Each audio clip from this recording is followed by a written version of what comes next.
Saya masih ingat di salah satu sesi ketika dulu kita membahas tentang Imam Ghazali. Jadi kalau teman-teman membaca misalnya kitabnya Imam Ghazali yang judulnya Al-Munqidh Minad Dhalal. Di situ Imam Ghazali melakukan penjelajahan keilmuan, penjelajahan intelektual saat mengalami keraguan-raguan terhadap kebenaran yang pasti. Nah, di antara yang diulas oleh Imam Ghazali itu antara lain tentang mimpi. Jadi kata Imam Ghazali di Al-Munqidh itu begini.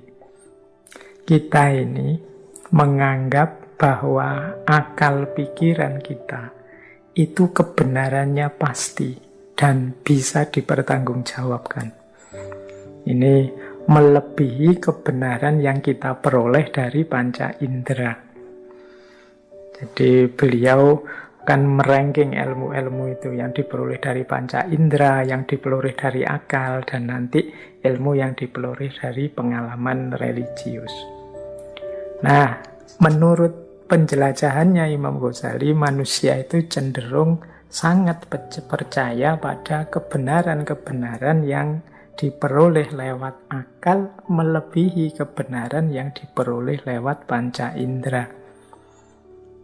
Lewat panca indera itu kita misalnya zaman SD dulu kan ada itu pelajaran, kita lihat gelas, ada airnya, terus dimasuki pensil. Loh, pensilnya itu kelihatan bengkok. Tapi kan kita tidak menyimpulkan pensilnya bengkok. Kita simpulkan pensilnya tetap lurus. Hanya saja pandangan mata kita terdistorsi. Nah, yang bisa menyimpulkan pensil tetap lurus itu kan akal. Kalau dasarnya hanya panca indera menggunakan mata, ya pensil tadi kelihatannya sudah bengkok.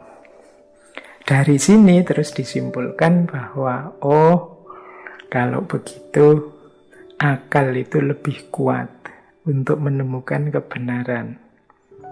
Tapi ternyata akal juga banyak kelemahannya.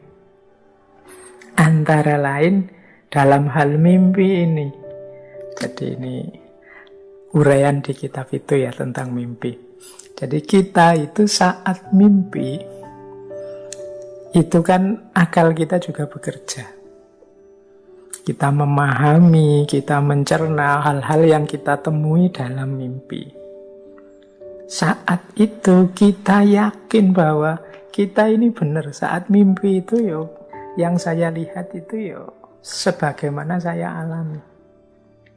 Jadi akal kita jalan, kita tanggapi apa saja dalam mimpi sebagaimana saat kita bangun. Jadi misalnya kalau kita mimpi nyebrang jalan, kita beneran minggir biar tidak ketabrak mobil. Saat mimpi itu, kita mimpi melakukan apa, kita gunakan logika persis seperti saat kita bangun. Dalam mimpi itu kita merasa ini benar, ini pasti yang benar. Tetapi begitu kita bangun, ternyata terus kita sadar. Ternyata yang mati-matian aku anggap benar dalam mimpi itu, begitu sadar baru aku tahu ternyata itu hanya ilusi. Ternyata itu tidak nyata. Nah ini kalau di kitab Al-Munqidh Minad Dhalal ini dipakai untuk menyimpulkan akal juga tidak selalu mampu menangkap yang benar. Buktinya dalam mimpi itu sesuatu yang maya, yang ilusi dianggap nyata. Apalagi hari ini Imam Ghazali lahir di abad itu. Kalau hari ini ada fenomena post-truth misalnya, akal kita kan sering tertipu oleh hoax-hoax itu. Jadi yang kita anggap benar ternyata salah. Kita anggap nyata ternyata hanya ilusi, hanya maya. Nah, ini nanti jembatan untuk masuk ke beberapa gagasan filosof tentang mimpi, tentang filsafat mimpi. Nah, dari sini kemudian muncul pandangan bahwa sebenarnya hakikat hidup kita di dunia ini itu seperti mimpi. yang kita anggap nyata, konkret, apa adanya, realistis, dan lain sebagainya. Itu kan yang kita hadapi hari ini. Itu persis seperti kalau kita mimpi. Kalau kita mimpi itu kan ya kita merasa persis seperti hidup hari ini. Nah, nanti kita sadar bahwa betapa ilusifnya, betapa tidak sejatinya hidup ini begitu kita bangun. Nanti beberapa sufi menjelaskan ya orang bangun itu ya waktu kita nanti sesudah kita meninggal masuk ke alam barzah, alam yang lebih sejati, baru kita sadar betapa dunia itu tidak penting, betapa dunia itu sifatnya maya, sifatnya ilusi saja. Makanya saya teringat ada satu kata-kata yang masyhur sekali. Ini saya belum berani bilang ini hadis, meskipun ada yang bilang hadis. Karena ada yang bilang juga ini sebenarnya qaulnya Ali bin Abi Thalib. Ada juga yang bilang ini sebenarnya qaulnya seorang sufi yang bernama Sahel Al-Tustari. Jadi ini masih diperdebatkan, ini sabdanya Rasulullah apa qaulnya Sayyidina Ali apa qaulnya Syekh Sahel Al-Tustari. Tapi kalimat ini sudah sangat sering didiskusikan, yaitu annasu niyamun fa idza matu intabahu. Jadi manusia itu hakikatnya adalah tidur. Dan nanti saat dia meninggal, saat dia mati, intabahu, baru dia bangun. Kita hidup di dunia ini, hari ini kan rasanya, ya ini hidup beneran Pak, serius Pak. Saya juga sakit, saya juga gembira, jatuh bangun, nyata ini Pak, konkret. Persis sama ketika kita ngalami mimpi. Dalam mimpi kan kita juga begitu. Kita yo kalau sedih dalam mimpi yo nangis beneran. Kalau seneng yo ketawa beneran. Tapi begitu kita bangun, baru kita sadar, walah ternyata tangisanku tadi malam itu ndak sejati, wong cuma mimpi. Ketawaku, senyum-senyumku tadi malam juga ndak sejati, wong cuma mimpi. Nah, dari qaul ini annasu niyamun fa idza matu intabahu, manusia itu tidur, nanti kalau mereka bangun, kalau mereka mati baru mereka bangun. Nah, berarti sebenarnya mungkin saja dunia ini sifatnya seperti mimpi kalau kita tidur. Kita memang rasanya sih serius ini, tapi nanti begitu kita bangun kita baru sadar bahwa ini hanya ilusi. Kalau dalam dunia tasawuf, qaul ini sebenarnya diorientasikan agar kita jangan terlalu terikat oleh dunia, jangan tertipu oleh dunia. Dunia ini sifatnya tidak nyata, tidak pasti ada. Ya satu-satunya yang pasti ada kan memang Allah. Bahkan diri kita ini kan hanya dipinjami keberadaan oleh Allah. Makanya eman-eman kalau kita hidup di dunia ini terlalu terikat, terlalu terpengaruh, tertipu. Wong ini hanya mimpi. Harusnya kita lebih serius di hidup yang sejati, yaitu saat kita bangun. Nah, ini salah satu filosofi yang berhubungan dengan mimpi. Ini dari para tasawuf. Ada yang saya kutip lagi ini dari seorang filosof timur, dari Tiongkok, Zhuangzi. Ini tokoh ini pernah juga kita bahas di ngaji filsafat, saya lupa sesi keberapa dulu Zhuangzi ini. Jadi dia punya satu kalimat yang menarik tentang mimpi ini. Jadi dia cerita begini, satu ketika saya bermimpi, aku adalah seekor kupu-kupu yang terbang berkeliling di langit, di angkasa. Kemudian aku bangun. Jadi dia mimpi jadi kupu-kupu yang terbang ke sana kemari. Senang sekali bisa terbang kemana-mana. Nah kemudian dia bangun. Nah saat bangun itu dia terus bertanya pada dirinya, sebenarnya aku ini manusia yang bangun ini sekarang, itu manusia yang bermimpi jadi kupu-kupu, ataukah aku ini sebenarnya kupu-kupu yang bermimpi jadi manusia?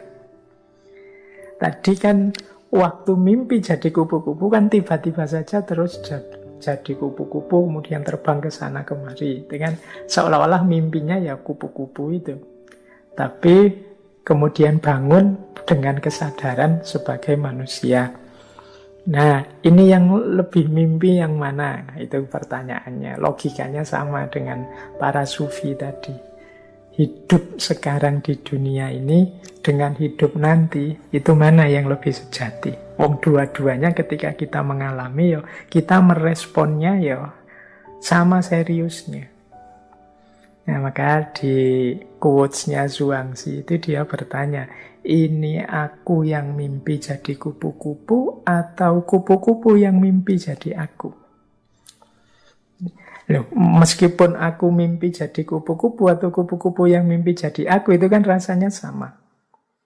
Jadi begitu aku mimpi jadi kupu-kupu, akunya hilang kan, yang ada kupu-kupunya dalam mimpi. Aku merasa aku ini kupu-kupu.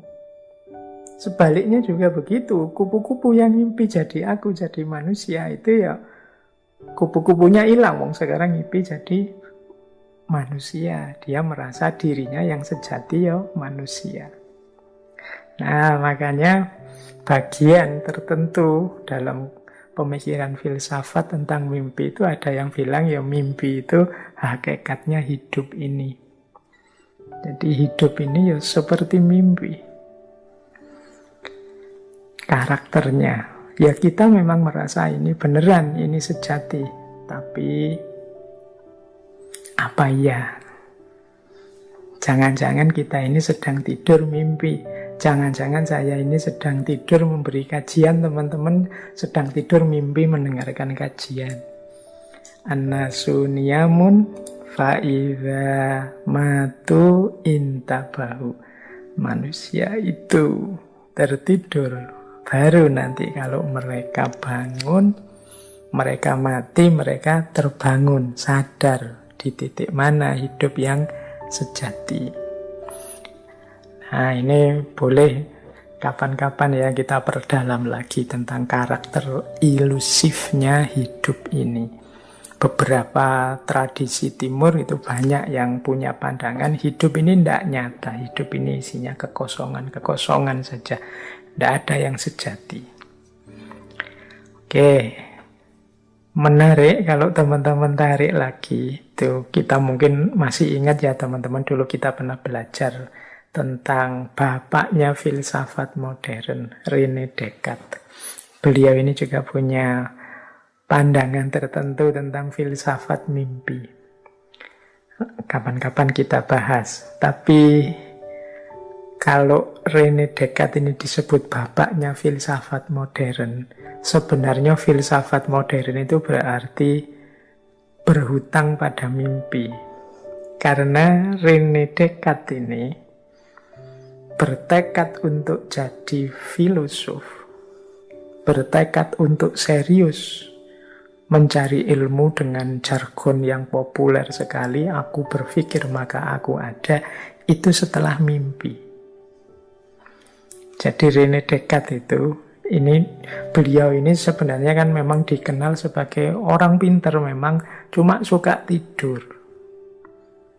Jadi beliau ini kalau tidur awal malam, nanti bangunnya bisa jam 12 siang. Jadi sukanya memang beliau ini tidur. Nah, satu ketika di musim dingin, saat ini René Descartes itu masih muda, sekitar tahun 16-19 lah, tanggal 10 November. Ini René Descartes ini saat itu sedang jadi anggota pasukan sukarela Bavarian. Karena setelah beliau tinggal di Belanda, beliau tidak kerasan terus ikut pasukan sukarela. Meskipun tidak jelas sebenarnya beliau juga merasa tidak ngerti kenapa ada perang. Ini perang melawan siapa, alasannya apa. Tujuannya nambah wawasan saja dari beliau jajal ikut sebagai anggota pasukan sukarela perang. Nah, satu ketika beliau ini bermimpi. Jadi saat itu musim dingin, malam hari beliau bermimpi. Yang mimpi ini bolak-balik sampai 3 kali. Jadi mimpi itu 3 kali dan saling bersambungan. Kayak to be continued. Jadi mimpi bangun, mimpi lagi, lanjutan mimpi yang pertama dan mimpi lagi. Jadi mimpi yang pertama itu beliau mimpi kena angin puting beliung. Sampai terlempar keluar. Jadi ceritanya beliau ada di dalam gereja, datang angin puting beliung, beliau terlempar keluar gereja dan jatuh ke tengah banyak orang. Ini mimpi pertama. Terus mimpi yang kedua, beliau bermimpi ada di satu ruangan dan tiba-tiba ruangan itu disambar petir, kena halilintar. Nah, aku kaget terus bangun. Ini mimpi kedua. Terus mimpi yang ketiga, beliau merasa sedang memegang setumpuan kertas yang halaman depannya, kalau dibaca terjemahnya dalam bahasa Indonesia itu judulnya tumpuan kertas ini, apa yang akan engkau ikuti dalam hidup ini. Jadi hidup seperti apa yang akan engkau ikuti. Nah, ini 3 mimpi dalam satu malam ini menarik bagi René Descartes yang saat itu musim dingin beliau tercatat sebagai anggota pasukan sukarela. Terus dari situ terus beliau mencoba nafsir, memahami tafsir mimpinya. Nah, jadi nanti beliau nulis juga itu tafsirnya tentang mimpi-mimpi tadi. Mimpi diserang angin puting beliung sampai terlempar keluar tadi ke tengah orang-orang, itu ditafsirkan oleh René Descartes bahwa ada satu kekuatan yang akan melanda dirinya, yang tidak mungkin dia menolak. Nah itu, sampai dia terlempar keluar, itu berarti ini kekuatan yang sangat dahsyat. Yang kedua, mimpi disambar petir itu oleh René Descartes ditafsirkan, aku harus segera mengambil keputusan tentang jalan hidup yang harus aku jalani. Jangan sampai telat. Karena kalau telat bisa terkena sambaran petir. Kemudian mimpinya yang ketiga, kok membawa kertas ada tulisannya hidup macam apa yang akan engkau ikuti. Oleh René Descartes ditafsirkan, oh berarti tujuanku, targetku adalah ilmu pengetahuan, setelah ini filsafat. Nah, jadi 3 rangkaian mimpi itu oleh René Descartes ditafsirkan ada kekuatan luar biasa yang mengharuskan aku keluar dari ruangku saat ini dan aku harus segera mengambil keputusan, dan ternyata arah yang harus aku tuju adalah filsafat dan ilmu pengetahuan. Dari situlah nanti René Descartes mulai geser ke filsafat-filsafat, termasuk dengan satu istilah dari yang beliau yang masyhur sekali itu kan cogito ergo sum. Aku berpikir maka aku ada. Loh, ternyata lahirnya filsafat juga diawali dari mimpi